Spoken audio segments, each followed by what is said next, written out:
محبت سے نعرے کا جواب دینا ہے پیر طریقت رہبر شریعت فخر المشائخ فخر سادات فخر علماء۔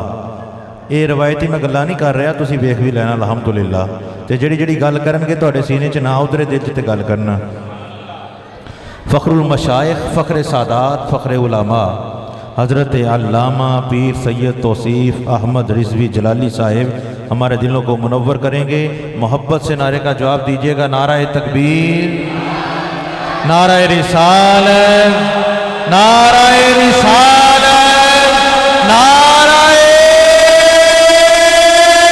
رسالت، نعرہ تحقیق، نعرہ حیدری، نعرہ غوثیہ، عظمت مصطفیٰ، آمد مصطفیٰ، چہرہ والدہا، تاجدار ختم نبوت، تاجدار ختم نبوت، تاجدار ختم نبوت، ہر صحابی نبی، ہر صحابی نبی، نعرہ صدیقیہ، نعرہ صدیقیہ، نعرہ صدیقیہ، علم و حکمت، علم و حکمت۔ بسم اللہ الرحمن الرحیم، رب شرح لی صدری ویسر لی امری واحلل عقدۃ من لسانی یفقہوا قولی۔ الحمدللہ الحمدللہ الذی من علینا فی البدایۃ بالہدایہ وانقذنا من الضلالہ بمحض الفیض والعنایہ، والصلاة والسلام على سيدنا محمد الذي هو الوقاية من النوايا وعلى آله وأصحابه ذوي الرواية والدراية صلاة وسلاما لا غاية لهما ولا نهاية۔ أما بعد فأعوذ بالله من الشيطان الرجيم، بسم الله الرحمن الرحيم۔ قال اللہ تبارک و تعالی فی القرآن المجید والفرقان الحمید، انا اعطیناک الکوثر، صدق اللہ العظیم۔ قال اللہ تبارک و تعالی فی شان حبیبہ مخبرا و آمرا، ان اللہ وملائکتہ یصلون علی النبی یا ایہا الذین آمنوا صلوا علیہ وسلموا تسلیما۔ الصلاة والسلام علیک یا سیدی یا رسول اللہ وعلی آلک واصحابک یا سیدی یا حبیب اللہ۔ الصلاة والسلام علیک یا سیدی یا نبی اللہ وعلی آلک واصحابک یا سیدی یا نور اللہ۔ مولاي صل وسلم دائما ابدا على حبيبك خير الخلق كلهم، هو الحبيب الذي ترجى شفاعته لكل حول من الأحوال مقتحم، منزه عن شريك في محاسنه فجوهر الحسن فيه غير منقسم، محمد ذکرہ روح لانفسنا، محمد شکرہ فرد علی الامم، محمد تاج رسل اللہ کاتبۃ، محمد صادق الاقوال والکلم۔ یا رب صل وسلم دائما ابدا علی حبیبک خیر الخلق کلہم۔ اللہ وحدہ لا شریک کی حمد و ثنا اور حضور سرور کائنات، مفخر موجودات، زینت بزم کائنات، باعث تخلیق کائنات، دستگیر جہاں غم غسار زماں، حامی بے کساں سید سروراں، قائد المرسلین خاتم النبیین، احمد مجتبیٰ جناب محمد مصطفیٰ صلی اللہ تعالی علیہ وبارک وسلم کے دربار ناز میں ہدیہ درود و سلام عرض کرنے کے بعد، نہایت ہی معزز محتشم حضرات و سامعین، رب ذوالجلال کے فضل اور توفیق سے جامع مسجد نور کے اندر سالانہ 12 روزہ محافل نور کے اس بابرکت اجتماع میں ہم سب کو شرکت کی سعادت حاصل ہو رہی ہے۔ میری دعا ہے رب ذوالجلال ہم سب کی حاضری اپنی بارگاہ میں قبول فرمائے، اور منتظمین محافل اور معاونین کی رب ذوالجلال یہ کاوش اپنی بارگاہ میں قبول فرما کر اس پہ اجر عظیم عطا فرمائے۔ آپ حضرات یکم ربیع النور شریف سے لے کر آج تک مختلف موضوعات پر گفتگو سماعت کر رہے ہیں، اور میں نے تو یہ منظر آج دیکھا، جو روز شرکت کرتے ہیں وہ روز دیکھتے ہوں گے کہ رب ذوالجلال نے جو قرآن میں وعدہ کیا وَرَفَعْنَا لَكَ ذِكْرَكَ، کہ چھوٹے چھوٹے بچے جو ہیں وہ کتنے احسن انداز کے اندر رسول اللہ صلی اللہ تعالیٰ علیہ وسلم کی عظمت کے گیت گا رہے ہیں۔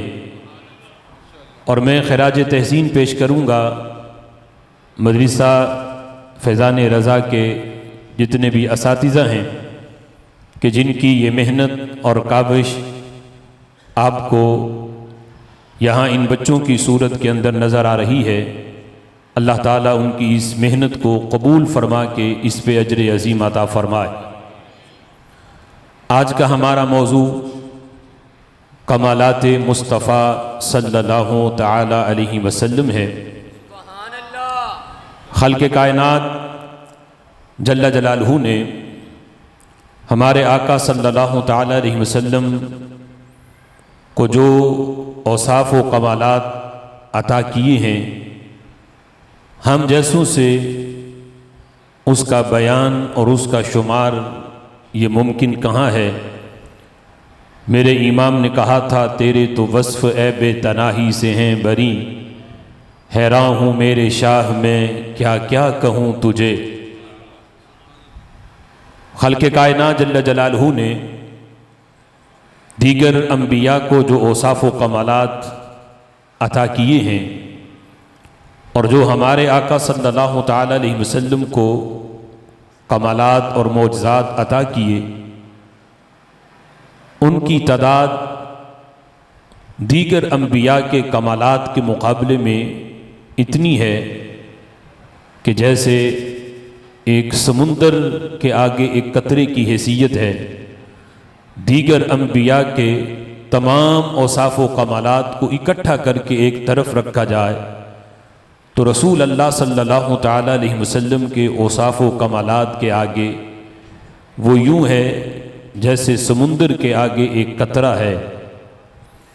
خالق کائنات جل جلالہ نے دیگر انبیاء کو کسی کو 2، 3 یا 9 یا اس سے زائد بھی اوصاف و کمالات دیے ہیں، لیکن رسول اللہ صلی اللہ تعالی علیہ وسلم کو رب ذوالجلال نے اوصاف و کمالات کا جامع بنایا۔ حسن یوسف، دم عیسیٰ، ید بیدا داری، آنچ خوباں ہما دارت تو تنہا داری، کہ دیگر انبیاء کو جو رب ذوالجلال نے اوصاف دیے وہ سارے کے سارے اللہ نے اتم اور اکمل جو ہیں وہ ہمارے آقا صلی اللہ تعالی علیہ وسلم کو بھی دیے، اور اس سے کہیں زیادہ کہ جن کا اعداد و شمار نہیں ہو سکتا، رب ذوالجلال نے وہ کمالات بھی ہمارے آقا صلی اللہ تعالی علیہ وسلم کو عطا فرمائے ہیں۔ نبی مکرم شفیع معظم صلی اللہ تعالی علیہ وسلم کے اوصاف و کمالات آج تک اہل حق ان کو بیان کرتے آ رہے ہیں۔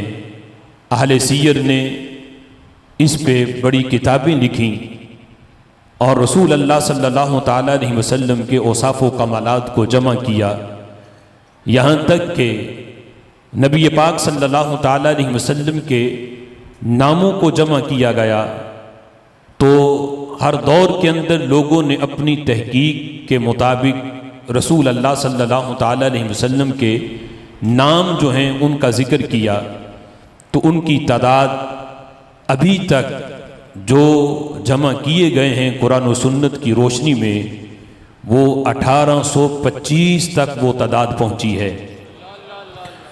تو ابھی بھی یہ تعداد لکھنے والوں نے یہ کہا کہ ابھی یہ صرف ہمارے علم کے مطابق ہے، وگرنہ یہ تعداد بھی ابھی پوری نہیں ہے۔ تو نام جس کے کثیر ہوں، کثیر نام یہ اس شخصیت کی عظمت پر دلالت کرتے ہیں۔ ہم دیکھیں کہ ہم میں سے اگر کسی بندے کا نام ایک ہے تو ایک بندے میں کتنے وصف ہوتے ہیں، تو سوچو کہ وہ محبوب کہ جن کے نام بھی بے مثل ہیں، ان کے ناموں کی تعداد ابھی تک کسی کی گنتی میں نہیں آئی، تو ان کے اوصاف و کمالات کسی کے اعداد و شمار میں کیسے آ سکتے ہیں۔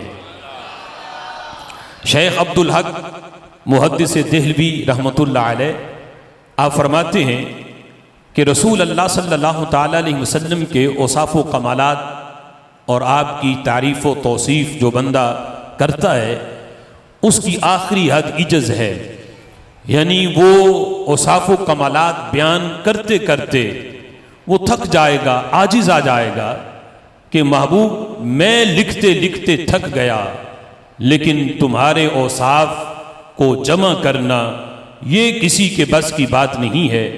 کائنات کے اندر کوئی بندہ بھی یہ دعویٰ نہیں کر سکتا کہ رب ذوالجلال نے رسول اللہ صلی اللہ تعالیٰ علیہ وسلم کو جو کمالات عطا کیے تھے وہ سارے کے سارے میں نے جمع کر دیے ہیں۔ لوگوں نے اس پہ کئی کئی جلدوں کی کتابیں لکھیں، لیکن آخر میں انہوں نے یہی کہا لا یمکن الثناء کما کان حقہ بعد از خدا بزرگ تو ہی قصہ مختصر، کہ محبوب تمہاری ثنا جو ہے یہ کما حقہ کرنا جس طرح حق ہے ایسے کوئی کر ہی نہیں سکتا۔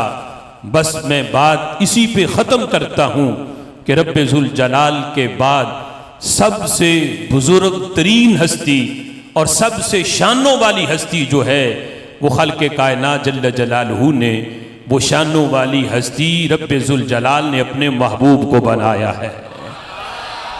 اعلیٰ حضرت امام اہل سنت مجدد دین و ملت الشاہ امام احمد رضا خان فاضل بریلوی رحمۃ اللہ علیہ اپنے اس کلام کے اندر فرماتے ہیں سرور کہوں کہ مالک و مولا کہوں تجھے، باغ خلیل کا گلیز با کہوں تجھے۔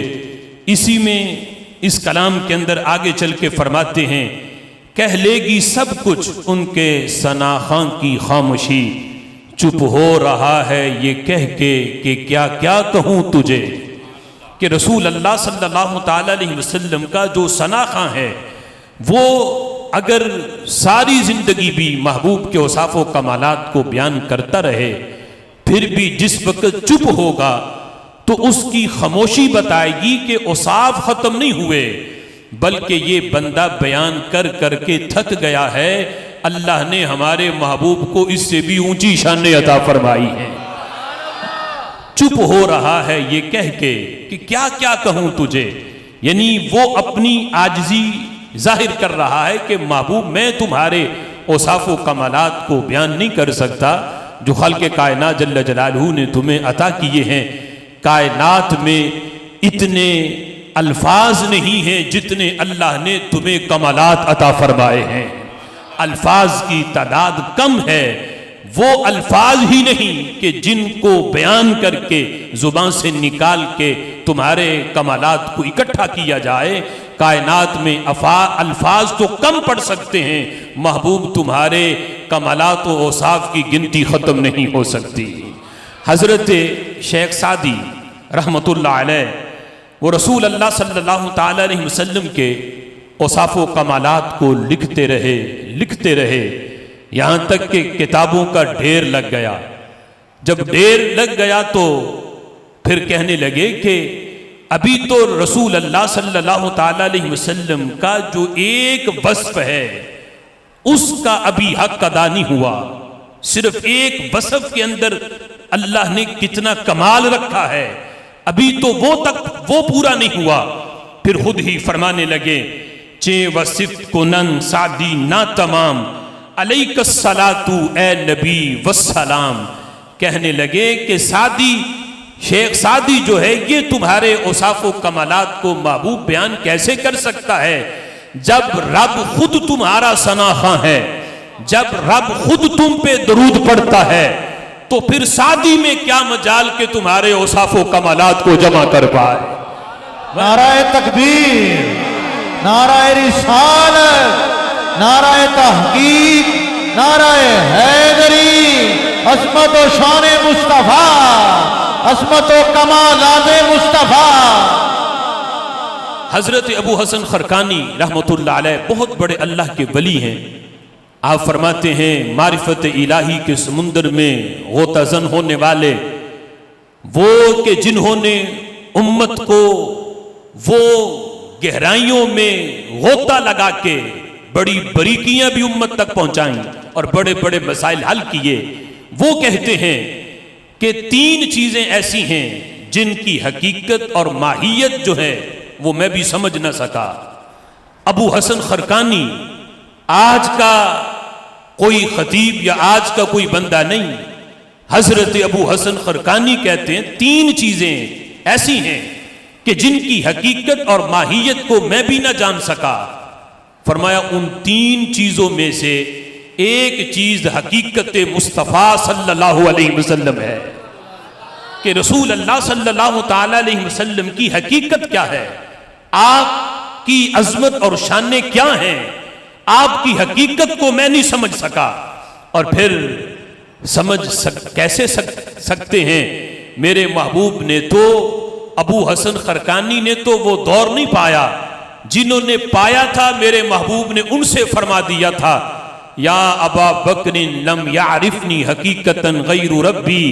اے ابو بکر تم اگرچہ نمازیں میرے پیچھے پڑھتے ہو، خلوت و جلوت کے معاملات جو ہیں وہ تمہارے سامنے ہیں، وہ غار حرا کے اندر اور غار ثور کا قرب جو ہے وہ تمہیں میسر آیا ہے، لیکن اے ابو بکر میری حقیقت کیا ہے؟ میرے رب کے سوا میری حقیقت کو کوئی جان ہی نہیں سکتا کہ رب ذوالجلال نے مجھے عظمت اور شان کیا دی ہے، کیا کمالات عطا کیے ہیں، میری حقیقت کیا ہے؟ فرمایا میری حقیقت کو میرے رب کے سوا کوئی نہیں سمجھ سکتا. اور پھر سمجھا کیسے جا سکتا ہے کہ ہمارے آقا صلی اللہ تعالی علیہ وسلم ہیں روح عالم، پورے عالم کی روح اور جان ہے.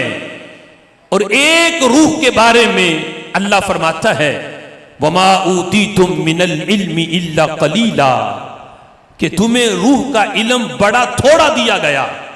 آج جو محبوب کی عظمتوں کو انگلیوں پہ گنے اور ان کے کمالات کو گنے کہ یہ تھا یہ نہیں تھا، اسے سوچنا چاہیے جو بندہ اپنی روح کی حقیقت نہ سمجھ پائے وہ پورے عالم کی روح کی حقیقت کیسے جان پائے گا؟ میرے محبوب تو پورے جہاں کی روح ہیں، روح عالم ہے. اپنی روح کے بارے میں جو بندہ نہ سمجھ سکے کہ اس کی حقیقت کیا ہے، جو پورے جہاں کی روح ہیں ان کی حقیقت کو پھر بندہ کیسے سمجھ سکتا ہے؟ تیری رفعتیں نہ سمجھ سکا یہ میری عقل کا قصور ہے، تیری رفعتیں نہ سمجھ سکا یہ میری عقل کا قصور ہے. تیری راہ گزر پہ ہر قدم کہیں کعبہ ہے کہیں طور ہے.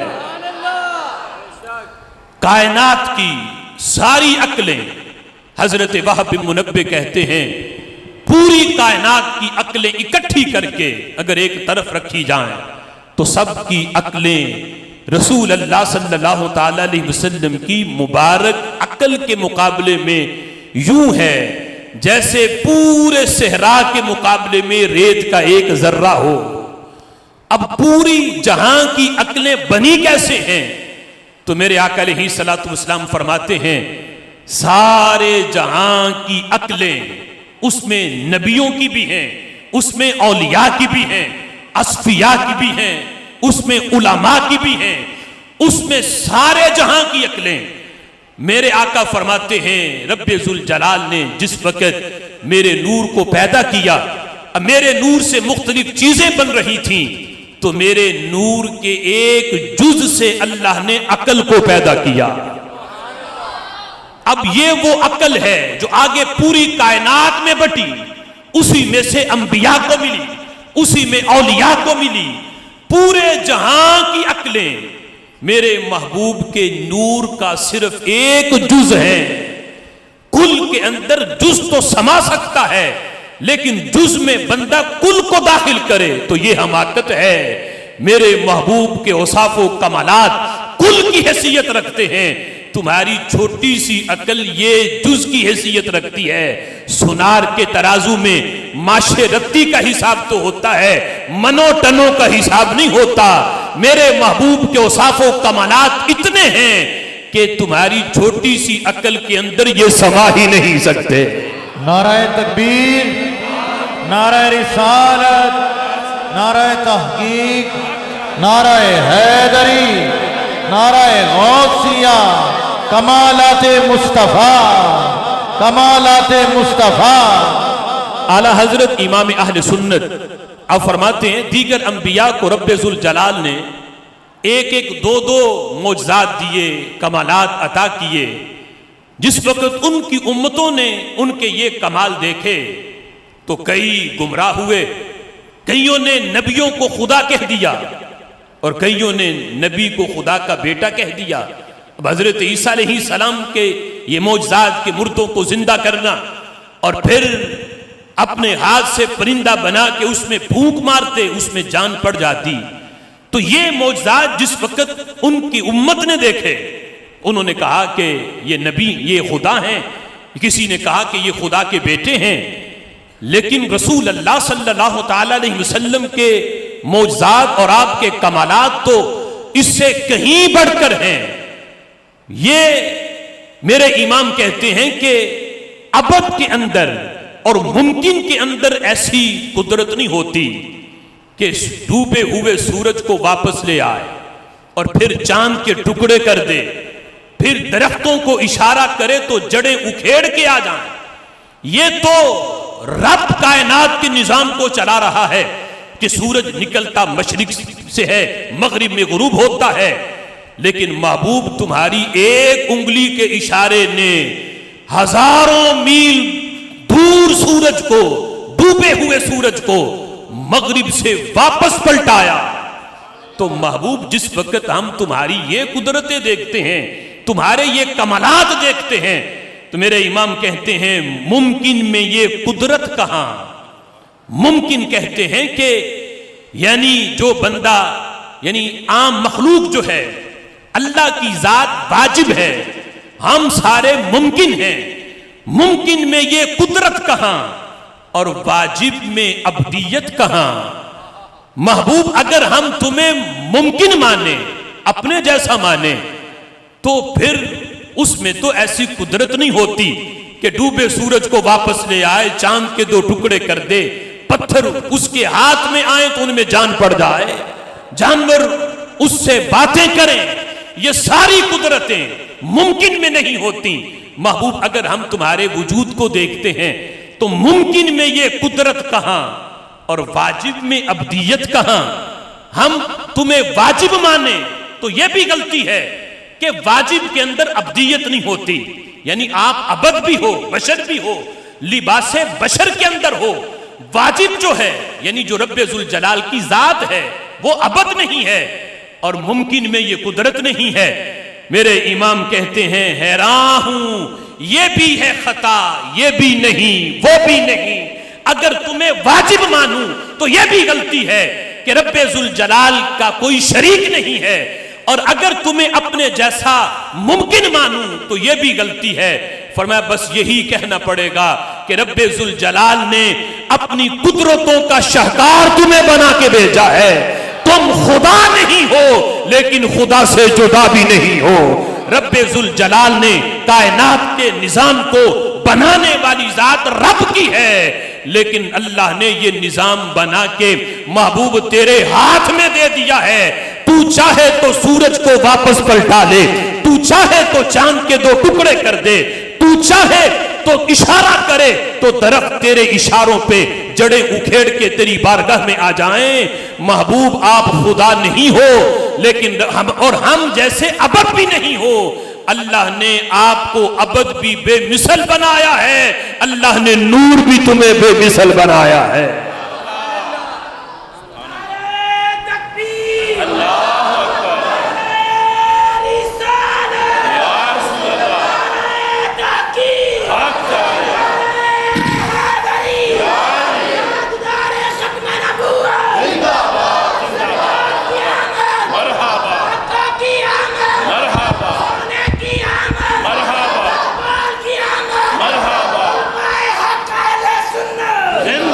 اب دیکھو دیگر انبیاء کو رب ذوالجلال نے جو معجزات اور کمالات دیے ہیں اور ہمارے آقا صلی اللہ تعالی علیہ وسلم کو جو دیے اس میں بھی بڑا فرق ہے. مثال کے طور پہ حضرت موسیٰ علیہ السلام کا یہ معجزہ اللہ نے قرآن میں ذکر کیا. خالق کائنات جل جلالہ ذکر کرتا ہے کہ جس وقت حضرت موسیٰ علیہ السلام کی قوم نے ان سے پانی مانگا تو رب ذوالجلال نے حکم دیا کہ اپنا عصا اس پتھر پہ مارو, تو پتھر سے 12 چشمے پھوٹے. اب یہ 12 کا عدد کہ 12 چشمے کیوں پھوٹے, اس میں بھی بڑی حکمت ہے اور اگر اس پہ بات کریں تو لمبی ہو جائے گی. دریا میں عصا مارا تو دریا میں رستے بھی 12 بنے. اس میں ایک حکمت یہ ہے محبوب کی انگلیوں سے پانی نکلے 5 انگلیوں میں تو ایک ہی جگہ پہ اکٹھا ہوتا ہے. ادھر موسیٰ علیہ السلام کی قوم ان کے لیے 12 چشمے الگ الگ جاری کیے گئے. سبب یہ تھا ان کے بارے میں اللہ نے نہیں فرمایا تھا رحماء بینہم, وہ 12 چشمے الگ الگ اس لیے تھے ایک ہوتا تو قوم ایک پہ لڑ پڑتے. ان میں تھوڑے ہونے کے باوجود بھی آپس میں اتفاق نہیں تھا, لیکن رب ذوالجلال جانتا ہے میں نے اپنے محبوب کے اصحاب کو بھی بے مثل بنایا ہے. محبوب 5 انگلیوں میں چشمے جاری ہو کے 5 نہیں رہنے دیے, پانی اکٹھا رکھا.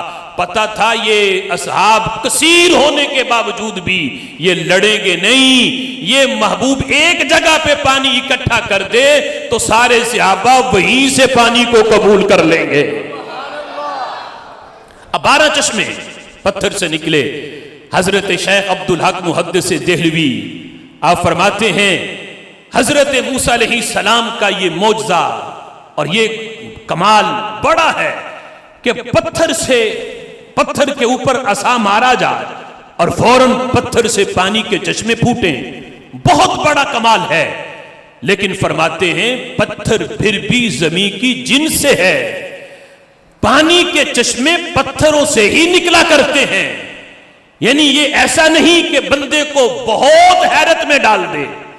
فرماتے ہیں کمال در کمال اس میں ہے کہ ہڈیوں کا گوشت کا انسان ہو بظاہر ابد ہو اور اس کی انگلیوں سے پانی کے چشمے جاری ہوں, وہ برتن میں ہاتھ رکھے تو انگلیوں سے پانی کے چشمے نکل آئیں. کمال اس میں ہے اور یہ کمال اللہ نے ہمارے محبوب کو عطا فرمایا ہے.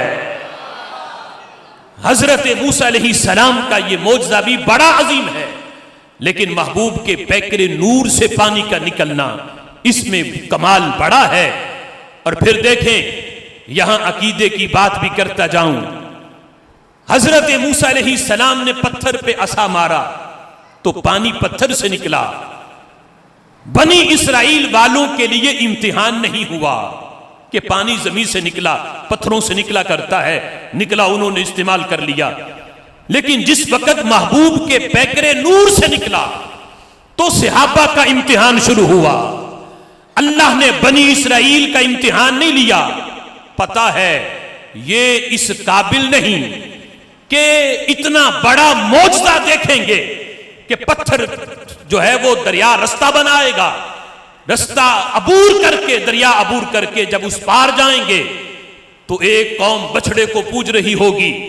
تو یہ قوم جو اتنا بڑا معجزہ دیکھنے کے بعد بھی پھر بھی اللہ کی توحید پر کامل ایمان نہیں ہوگا.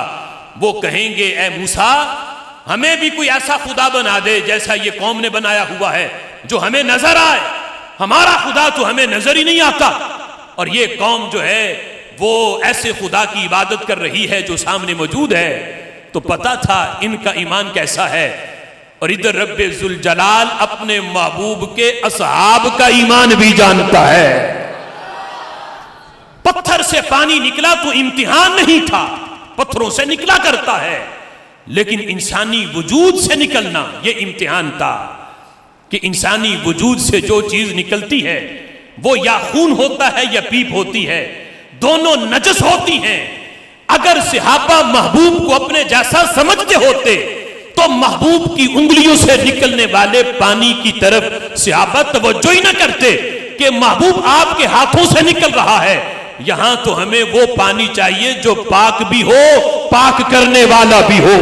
صحابہ کا امتحان تھا، محبوب کے پیکرے نور سے پانی نکلا ہے، صحابہ نے پی کے بتایا پاک ہے، اس سے وضو کر کے بتایا پاک کرنے والا بھی ہے۔ یعنی یہ صحابہ اکرام علیہم رضوان اب ایسا نہیں کہ انہوں نے پہلے مسئلہ پوچھا ہو کہ محبوب آپ تو خود بیان کرتے ہیں، آپ کی شریعت ہے کہ انسان کے پیکر سے جو چیز نکلتی ہے اس کے وجود سے وہ نجس ہوتی ہے، اگر اتنی نکل آئے کہ نکل کے بہ جائے تو وہ نجس ہے، ناپاک ہے۔ اب محبوب یہاں مسئلہ بتاؤ، یہ پانی اتنا نکلا ہے کہ اتنے چشمے جاری ہوئے، اب اس پانی کا کیا حکم ہے؟ کوئی بھی صحابہ کا یہ استفتاء جو ہے کہ نبی سے پوچھنا نہیں دکھا سکتا۔ صحابہ کے سامنے جب یہ پانی آیا ہے انہوں نے خود ہی فتویٰ اپنے ضمیر سے لیا ہے، اور اندر سے گواہی آئی ہے کہ یہ پانی جو محبوب کے پیکرے نور سے نکل رہا ہے یہ اتنی شان والا ہے، آب زمزم اس پانی کا مقابلہ کیسے کر سکتا ہے؟ آب کوثر اس پانی کا مقابلہ کیسے کر سکتا ہے؟ یہ تو ہماری خوش قسمتی ہے کہ رب ذوالجلال نے ہمیں محبوب کے پیکرے نور سے نکلنے والا پانی عطا فرمایا ہے۔ پتھر سے پانی نکلنا یہ بھی کمال ہے، لیکن اس سے بڑا کمال میرے امام کہتے ہیں انگلیاں ہیں فیض پر، ٹوٹے ہیں پیاسے جھوم کر، ندیاں پنجاب رحمت کی ہیں جاری واہ واہ۔ اور پھر دیکھیں حضرت موسیٰ علیہ السلام کا یہ معجزہ کہ جس وقت فرعونی پیچھے تھے، آگے دریا تھا، تو قوم کہنے لگی کہ اے موسیٰ انا لمدرکون، ہم تو پکڑے گئے۔ تو حضرت موسیٰ علیہ السلام نے کہا گھبراؤ نہ، میرا رب میرے ساتھ ہے، وہ رستہ ضرور بنائے گا۔ اللہ نے وحی بھیجی، اے موسیٰ اپنا عصا اس دریا میں مارو۔ جب مارا گیا تو دریا نے رستہ بنایا۔ یہ بھی بہت بڑا کمال ہے، فی الفور دریا میں رستہ بن جانا، اور دریا کو بغیر کشتی کے رستے سے عبور کرنا بہت بڑا معجزہ تھا۔ لیکن ہم کہتے ہیں رب ذوالجلال نے جیسا کمال دست موسیٰ کو عطا کیا ہے اس سے کہیں بڑھ کے کمال دست مصطفیٰ کو عطا فرمایا ہے۔ ہم کہتے ہیں عصا حضرت موسیٰ کے ہاتھ میں تھا، اور عصا ہاتھ میں پکڑ کے دریا میں مارا ہے، پھر دریا نے رستہ بنایا ہے۔ ایسا نہیں تھا کہ دریا جو ہے وہ سینکڑوں میل دور ہو اور پھر حضرت موسیٰ علیہ السلام نے اشارہ کیا ہو تو دریا نے رستہ بنا دیا ہو، نہیں، بلکہ عصا ہاتھ میں ہے، عصا دریا میں مارا گیا پھر رستہ بنا ہے۔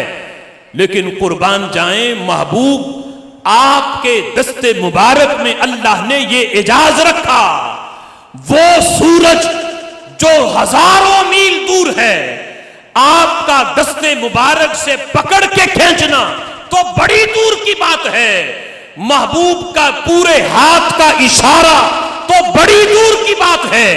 صرف ایک انگلی میں پاور اتنی ہے کہ جس سورج کو 70,000 فرشتے جس کی لگامیں کھینچ کے اسے حرکت دیتے ہیں، میرے محبوب کی ایک انگلی کے اشارے سے سورج واپس پلٹا ہے۔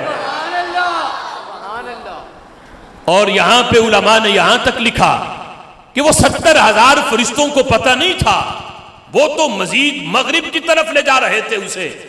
لیکن جب ادھر حضرت مولا علی کی نماز قضا ہوئی، انہوں نے کہا میں نے تو ادا پڑھنی ہے.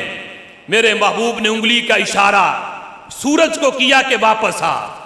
تو فرمایا صرف سورج ہی واپس نہیں آیا، وہ 70,000 فرشتے بھی ساتھ کھینچے چلے آئے. وہ تو کھینچ رہے تھے مغرب کی طرف، لیکن میرے محبوب کی ایک انگلی کے اشارے میں پاور اتنی ہے. اب وہ دریا تو اتنا بڑا نہیں تھا، ایک کنارے سے کھڑے ہوتے دوسرا نظر آ رہا تھا وہ جس میں رستہ بنا. لیکن یہاں چاند تو چاند رہا، سورج تو سورج رہا.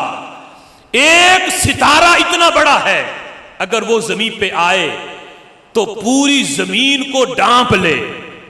ایک ستارہ، اس سے کہیں بڑا پھر چاند ہے، اور اس سے کئی ہزار درجے بڑا سورج ہے.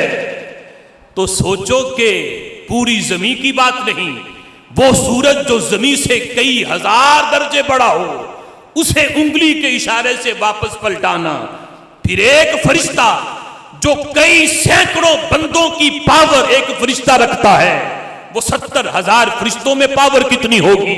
وہ سب کی طاقت اور پاور اکٹھی کر کے ایک طرف رکھو تو اندازہ کرو کہ دست مصطفیٰ کی ایک انگلی میں پاور اللہ نے کتنی رکھی ہے. میرے امام کہتے ہیں ماہ شک گشتہ کی صورت دیکھو، کانپ کر مہر کی رجعت دیکھو. کانپ کر سورج واپس آیا، کانپ کر. میرے امام کہتے کانپا کیوں؟ تو فرماتے کانپا اس لیے وہ تو غروب ہو رہا تھا، اللہ کا حکم ہے مشرق سے نکلنا مغرب میں غروب ہونا ہے، وہ تو اپنے شیڈول کے مطابق چل رہا تھا. لیکن جب محبوب کا اشارہ ہوا کہ واپس آ، اب سورج کانپ اٹھا کہ واپس جو بلایا جا رہا ہے پتہ نہیں میں نے کیا غلطی کر دی ہے.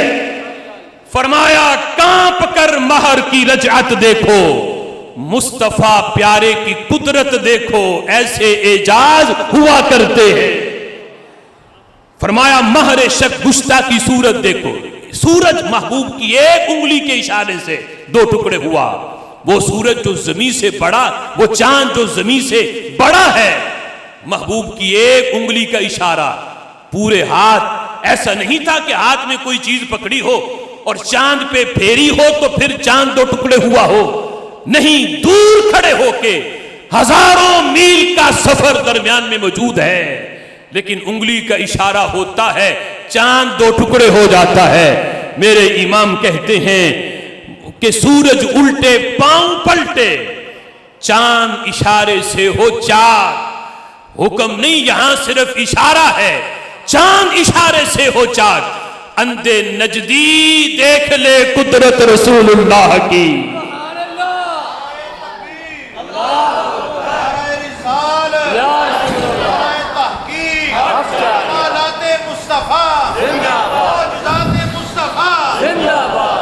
حضرت عیسیٰ علیہ السلام کو رب ذوالجلال نے یہ معجزہ دیا کہ ان کی امت جو گھر میں کھا کے آتی، حضرت عیسیٰ اپنے ہر امتی کے گھر پہ جو کھایا جاتا اسے بھی دیکھتے تھے. پتہ ہوتا کہ کیا کھا کے آیا ہے، بتا دیتے. لیکن ہم کہتے ہیں کہ محبوب علیہ الصلوۃ والسلام کا کمال تو کمال رہا، آپ کی صحبت میں بیٹھنے والے غلاموں کی یہ شان ہے کہ وہ صرف گھر کے ماحول پہ مطلع نہیں ہوتے، فرش زمین پہ بیٹھ کے نظر اٹھائیں تو ساتوں آسمانوں کے اوپر جنت میں دیکھ لیتے ہیں.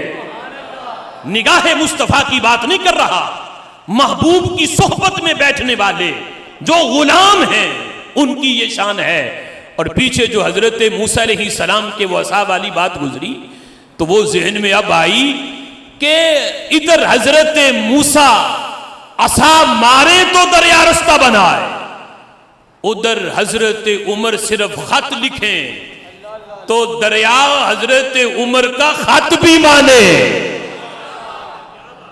یہاں سے ہم یہ ثابت نہیں کر رہے معاذ اللہ کے امتی کی شان نبی سے زیادہ ہے، لیکن ہم کہتے ہیں نبی کی شان بڑی اونچی، ہزاروں کروڑوں امتی ایک نبی کی عظمت کا مقابلہ نہیں کر سکتے، لیکن ہم کہتے ہیں نبی کی شان تو اونچی ہے ہی، اللہ نے محبوب کے غلاموں کو یہ شان دی ہے، وہ عصا مارتے ہیں تو دریا بات مانتا ہے، یہاں حضرت عمر خط لکھے تو دریا پھر بھی بات مان لیتا ہے۔ محبوب کی صحبت میں بیٹھنے والے غلام مولانا روم رحمت اللہ علیہ، انہوں نے مثنوی کے اندر اس بات کو لکھا، حضرت زید رضی اللہ تعالی عنہ حضور کے ایک صحابی ہیں، تو وہ ایک دن صبح فجر کے وقت محبوب کی بارگاہ میں آئے تو میرے محبوب علیہ السلام نے ان سے پوچھا، گفت پیغمبر صباحی زید را، نبی پاک علیہ السلام نے اپنے غلام حضرت زید سے پوچھا، کیف اصبحت اے رفیق باصفا، اے میرے صحابی اے زید بتا تو نے صبح کس حال میں کی؟ تو حضرت زید رضی اللہ تعالیٰ عنہ کہنے لگے، محبوب میں نے صبح اس حال میں کی ہے کہ میں مومن ہوں، حالت ایمان میں صبح کی ہے، اور میں دیکھ رہا ہوں ایمان کا باغ میرے سامنے کھلا ہوا ہے، ایمان کا باغ میں دیکھ رہا ہوں۔ کہتے ہیں اس وقت عرش کو عرشیوں سمیت دیکھ رہا ہوں، آسمانوں کی بات نہیں، عرش کو دیکھ رہا ہوں عرشیوں سمیت، عرشیوں کو بھی میں مشاہدہ کر رہا ہوں۔ تو عرض کرتے ہیں، ہشت جنت ہفت دوزخ پیش من، کہتے ہیں محبوب اس وقت 8 جنتیں بھی میرے سامنے ہیں، اور دوزخ کے جو 7 طبقے ہیں وہ بھی میرے سامنے ہیں، جہنم بھی دیکھ رہا ہوں، اور جنت کے 8 درجے میرے سامنے ہیں، ساری جنتوں کا بھی مشاہدہ کر رہا ہوں۔ اور تو اور کہتے ہیں یک بیک و امی شناسم پیش را، کہتے ہیں محبوب ایک ایک بندے کو بھی جانتا ہوں کہ کس کس نے جنت میں جانا ہے، کس کس نے جہنم میں جانا ہے، کہتے ہیں شناسم پیش را، ان سب کو بھی میں دیکھ رہا ہوں، وہ سارے بھی میرے سامنے ہیں، سارے جنتی اور سارے جہنمی وہ بھی میرے سامنے ہیں۔ محبوب کی نگاہ کی بات نہیں کر رہا، محبوب کے ایک غلام حضرت زید کی بات ہے، وہ کہتے سارے جنتی بھی سامنے ہیں، سارے جہنمی بھی سامنے ہیں۔ پھر کہتے ہیں یا رسول اللہ بگویم سر حشر در جہاں پیدا کنم امروز نشر، محبوب اگر آپ حکم دیں تو میں سب کے نام نہ لے دوں کہ جنتی کون کون ہے، جہنمی کون کون ہے؟ محبوب سر حشر آپ حکم دو تو یہ حشر کا جو راز ہے یہ بتا نہ دوں؟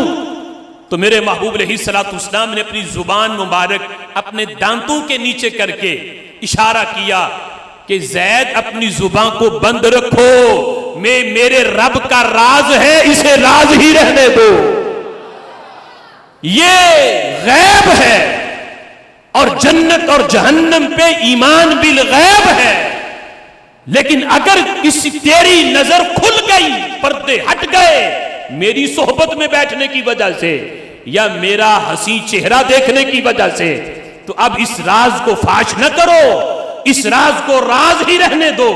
تو حضرت زید رضی اللہ تعالی عنہ نے پھر رسول اللہ صلی اللہ تعالی علیہ وسلم کے منع کرنے سے آپ رک گئے۔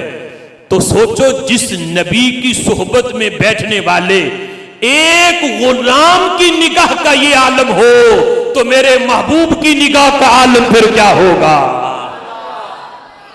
اور کوئی غیب تم سے کیا نہاں ہو بلا، جب نہ خدا ہی چھپا تم پہ کروڑوں درود۔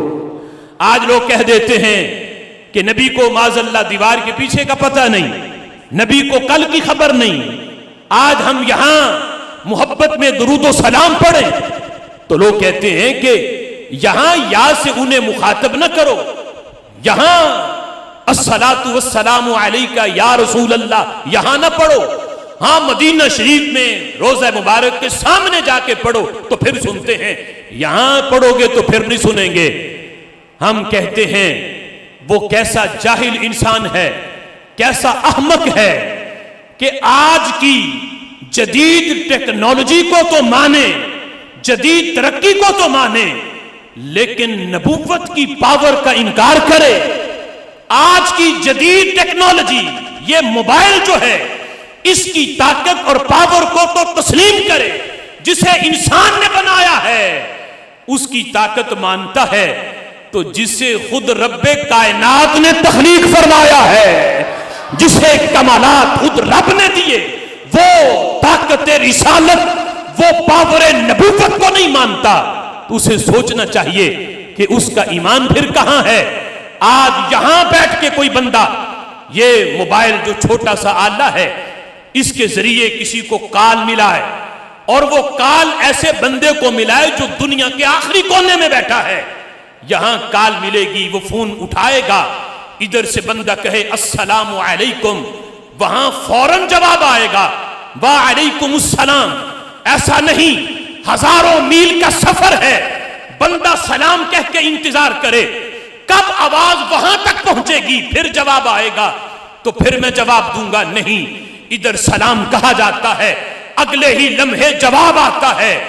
تو پوچھا جائے کہ تیرے سلام کو وہاں تک کس نے پہنچایا، تو سائنس کہے گی اسے ہوا کی پشت پہ یہ سلام سوار ہوا، ہوا نے سب جو ہے وہ سفر کیا، اتنی تیزی سے سفر کیا کہ ایک لمحے میں دنیا کے دوسرے کنارے تک پہنچی، اور وہاں اس نے ہوا نے سلام پہنچایا، ادھر سے پھر جواب آیا. ہم کہتے ہیں پوری کائنات اللہ نے بنائی ہمارے نبی کے لیے ہے.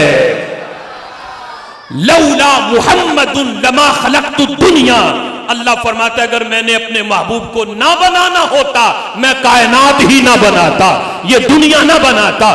پوری کائنات بنائی ہے تو محبوب میں نے تیری لیے بنائی ہے اور تیری وجہ سے بنائی ہے، تیرے صدقے بنائی ہے.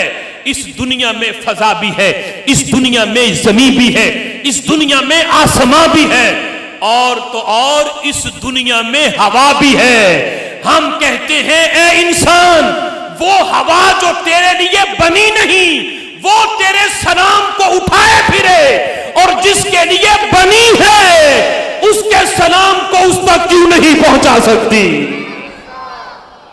یہ ہوا تو تیرے لیے بنی نہیں، تو سلام کہتا ہے، تیری ڈیوٹی کرتی ہے، تیرا سلام اٹھا کے اگلے بندے تک پہنچاتی ہے جو دنیا کے دوسرے کونے میں ہے. اور جو ہوا جس نبی کے لیے بنی ہے، جس کے در کی لونڈی ہے، جس کے در کی خادمہ ہے، وہ غلاموں کا سلام اس نبی تک پھر کیوں نہ پہنچائے گی. پھر ہم کہتے ہیں ہمارا عقیدہ تو اس سے اگلا ہے، اس سے اگلا ہے. یہ تمہاری سائنس کہتی ہے کہ آواز دوسرے تک پہنچانے کے لیے ہوا کی محتاجگی ہے، ہوا ہوگی تو سلام پہنچے گا. ہم کہتے ہیں ہمارا نبی سننے کے لیے ہواؤں کا محتاج نہیں، ہمارا نبی سننے کے لیے ہواؤں کا محتاج نہیں. انہیں یہ انتظار نہیں کرنا پڑتا میرے غلام نے سلام پڑھا ہے تو ہوا کی پشت پہ وہ سوار ہو کے آ رہا ہے، میں انتظار کروں کہ کب وہ ہوا سلام لے کے پہنچے گی. نہیں، میرا نبی ہواؤں کا محتاج نہیں. جہاں ہوائیں نہ ہوں میرا محبوب وہاں بھی سن لیتا ہے. اب دیکھو یہ بھی حدیث پاک ہے، مسند امام احمد میں ہے.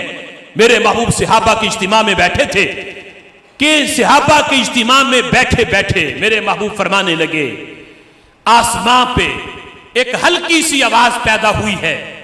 وہ اتنی ہلکی آواز ہے میرے صحابہ کہ لکڑی کی بنی ہوئی چیز پہ جب زیادہ بوجھ ڈالا جائے اس کے چولوں سے جو ہلکی سی چر چر کی آواز آتی ہے وہ آسمان کی آواز اتنی سی پیدا ہوئی ہے.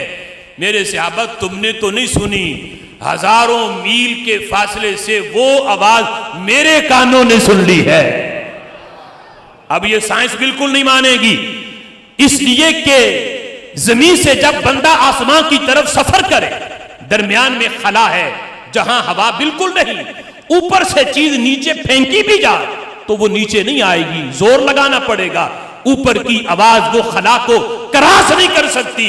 یہاں تو ہوا نہیں، اوپر سے آواز لے کے کون آیا؟ تو پتا چلا تیری آواز اگلے ایک ایک کان تک پہنچانے کے لیے تو ہوا کا محتاج ہے، میرا نبی سننے کے لیے ہواؤں کا محتاج نہیں ہے۔ جہاں نہ ہو ہوا میرا نبی وہاں سے بھی سن لیتا ہے۔ دور و نزدیک کے سننے والے وہ کان، کانے لالے کرامت پہ لاکھوں سلام۔ پھر دیکھو میرے محبوب نے تو وہاں سنا جہاں عام طور پہ بندہ سنتا نہیں۔ فرمایا میرے محبوب نے، میں اپنی والدہ کے شکم اطہر میں تھا، لوہے محفوظ پہ قلم چلتا تھا۔ اب قلم چلے تو کتنی آواز ہوگی؟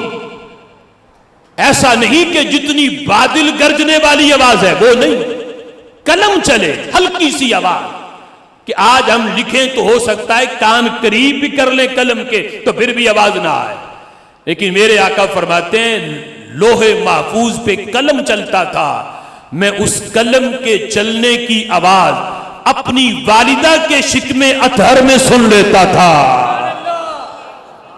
اور اللہ فرماتا ہے وَلَلْآخِرَةُ خَيْرٌ لَكَ مِنَ الْأُولَى، محبوب تیری ہر آنے والی گھڑی پہلی سے بہتر ہے۔ تو سوچو جب نبی دنیا میں آیا نہ ہو تو سماعت کا عالم یہ ہے، لوہے محفوظ پہ قلم چلے تو سن لیتے ہیں، وہ دنیا میں جب جلوہ گر ہوئے ہوں گے، اعلان نبوت فرمایا ہوگا، تب میرے نبی کی سماعت کا عالم پھر کیا ہوگا؟ پہلے آسمان کی مسافت 500 سال کی ہے۔ وہ کیسا جاہل ہے جو کہے یہاں سے پڑھے تو مدینے میں نہیں سنتے؟ یہ جو چند ہزار کا فاصلہ ہے، چند ہزار کلومیٹر کا ہے، وہ نبی جو لوہے محفوظ پہ تب سنتے تھے جب دنیا میں آئے نہیں تھے، جب آ چکے تھے اعلان نبوت فرما دیا تھا۔ اللہ فرماتا ہے ہر آنے والی گھڑی پہلی سے بہتر ہے۔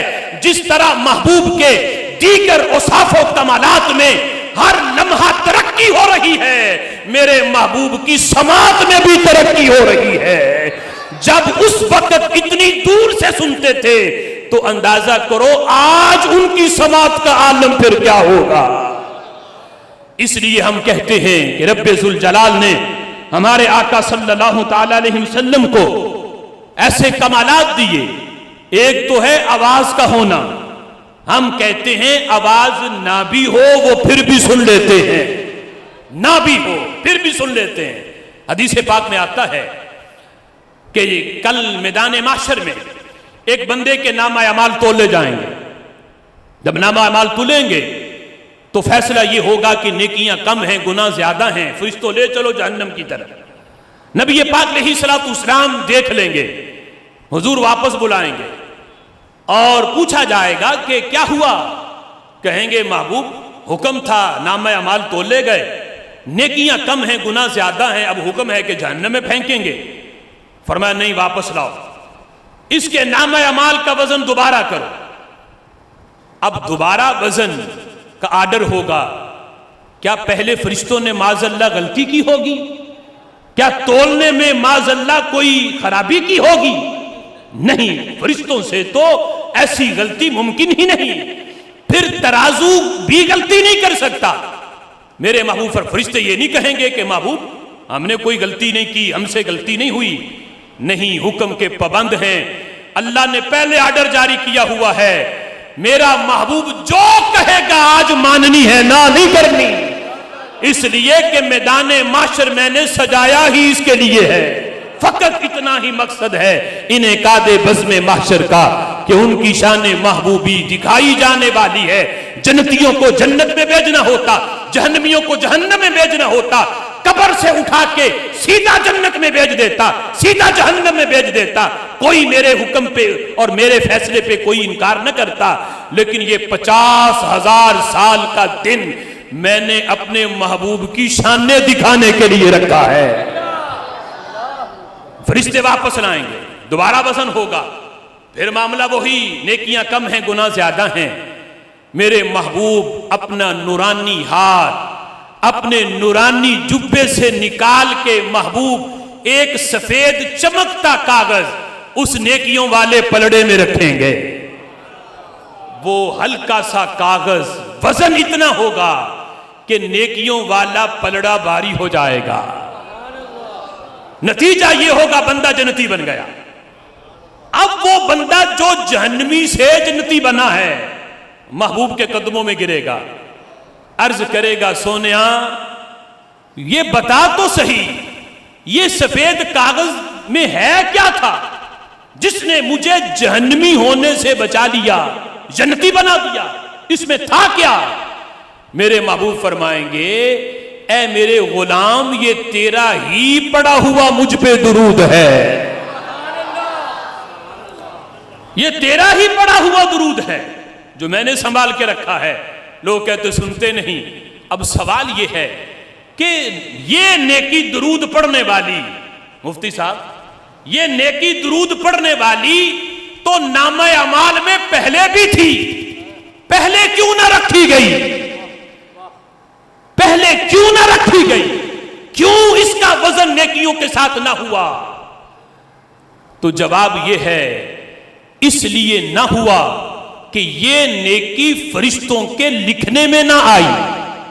لکھنے میں کیوں نہ آئی؟ اس لیے کہ فرشتوں کی سماعت میں نہ آئی، فرشتوں کی سماعت میں نہ آئی۔ فرشتے وہ لکھتے ہیں جس کا تلفظ زبان سے ہو، میرا نبی وہ سنتا ہے جو دل کا خیال ہو۔ جس درود پہ فرشتے آگاہ نہیں، جس درود کا فرشتوں کو بھی نہیں پتا، الفاظ ہیں تو پھر فرشتوں کو پتا چلتا ہے، کوئی دل میں پڑے میرا نبی اسے بھی سن لیتا ہے۔ اس لیے نہیں رکھی گئی کہ یہ فرشتوں کی سماعت میں نہیں آئی، فرشتوں کی سماعت میں ہوتا تو یہ لکھا جاتا۔ فرمایا فرشتوں نے تو نہیں سنا لیکن میں نے دور بیٹھے جو تو نے دل میں مجھے یاد کیا تھا میں نے وہیں بیٹھ کے اس کو سماعت فرما لیا ہے۔ دور و نزدیک کے سننے والے وہ کان، کانے لالے کرامت پہ لاکھوں سلام۔ پھر دیکھو رسول اللہ صلی اللہ تعالی علیہ وسلم کا وقت کافی ہو چکا، 1 گھنٹے کا جو وقت تھا وہ ہو چکا ہے۔ میں اپنی گفتگو کو اختتام کی طرف لاتا ہوں۔ نبی پاک علیہ الصلوۃ والسلام کے ایک ایک عضو کے اندر اتنا کمال ہے، ایک ایک عضو میں بندہ ساری زندگی حضور کے ایک عضو کا کمال اگر بیان کرے تو زندگی ختم ہو سکتی ہے۔ زندگیاں ختم ہوئیں اور قلم ٹوٹ گئے، قلم لکھ لکھ کے ٹوٹ سکتے ہیں پر تیرے اوصاف کا ایک باب بھی پورا نہ ہوا۔ محبوب تمہارے اوصاف و کمالات کا ایک باب بھی مکمل نہیں ہو سکتا۔ اعلیٰ حضرت امام اہل سنت نے، آپ ان کا کلام پڑھے نا تو محبوب نے حضور کی ایڑیوں کی اگر شان بیان کی ہے تو کمال کر دیا، اگر زلفوں کی ہے تو کمال کر دیا، اگر محبوب کی نالین کی ہے تو کمال کر دیا۔ اعلیٰ حضرت امام اہل سنت ہم کہتے ہیں، اسی لیے تو کہتے ہیں عشق و محبت، عشق و محبت۔ اعلیٰ حضرت یہ نئے نئے جو مفکر اور نئے نئے جو مجدد پیدا ہو رہے ہیں، اگر ایمان بچانا ہے تو اعلیٰ حضرت کا دامن تھام لو۔ عشق رسول صلی اللہ علیہ وسلم جیسا میرے امام نے پلا دیا، صحابہ کے عشق کی جھلک اگر دیکھنی ہے تو امام احمد رضا کے عشق میں ملے گی، آپ کے نعتیہ کلام میں ملے گی۔ کمال کر دیا۔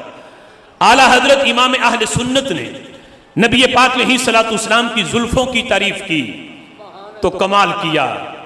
فرماتے ہیں میرے امام بزم ثنائے زلف میں، بزم ثنائے زلف میں میری عروس فکر کو ساری بہار ہشت، ہشت خلد چھوٹا سا عطردان ہے۔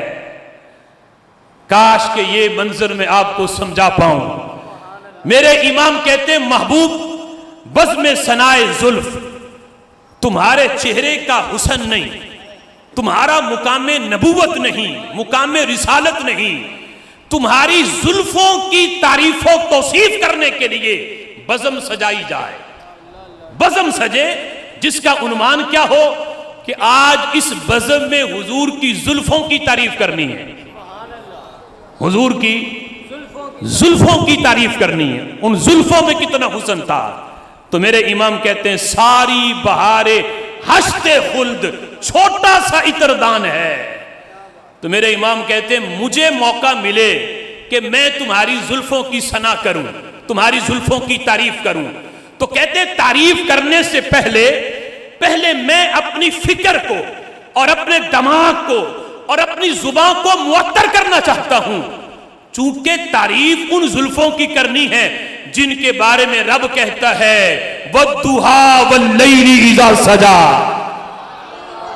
ان زلفوں کی تعریف کرنی ہے۔ تو تعریف کرنے سے پہلے میں نے اپنے دماغ کو معطر کرنا ہے، اپنی زبان کو معطر کرنا ہے اور اپنے دل و دماغ کو معطر کرنا ہے۔ تو معطر کرنے کے لیے عطر کون سا چاہیے؟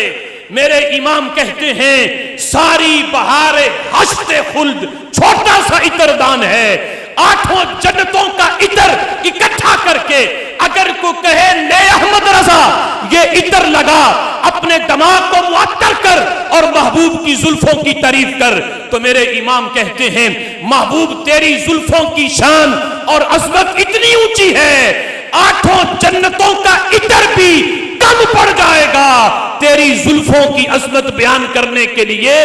جو عطر چاہیے 8 جنتوں کا عطر بھی ان کے بیان کے لیے کم ہے۔ فرمایا ساری بہار حشت خلد چھوٹا سا عطر دان ہے، محبوب تمہاری زلفوں کا بیان، اس کے لیے دماغ کو جو عطر لگانا جو میں چاہتا ہوں 8 جنتوں کا عطر بھی اس کے سامنے کم ہے۔ یہ میرے امام محبوب کی زلفوں کی تعریف کرتے ہیں اور پھر کہتے ہیں تیرے ذرے کے پرتو ستار ہائے فلک اور تیری نال کی ناقص مثل ضیائے فلک۔ وہ مرزا جہلمی کو کیا پتا کہ محبوب کا ذکر کیسے کرنا ہے؟ وہ جاہل کہ جیسے الفاظ وہ ہمارے نبی کی شان میں بولتا ہے، آج وہی الفاظ اگر اس کے بارے میں بولے جائیں اس کی حامی گوارا نہ کریں گے۔ ہم کہتے ہیں کاش اعلیٰ حضرت امام اہل سنت کی دیگر تصنیفات تو ایک طرف، کاش کہ تو نے کسی کے پاس بیٹھ کے میرے امام کی ہدایت کے بخشش ہی پڑھی ہوتی۔ فتاوی رضویہ تو میرے امام کی کرامت ہے، ہدایت کے بخشش ہی پڑھ کے سنا دو۔ ہدایت کے بخشش اگر پڑھی ہوتی تو پتہ چلتا محبوب کی شان کیا ہے۔ میرے امام کہتے ہیں تیرے ذرے کے پر تو ستار ہائے فلک اور تیری نال کی ناقص مثل ضیائے فلک۔ محبوب تمہاری نالین سے جو ذرے جڑتے ہیں پتہ ہے وہ کیا ہیں؟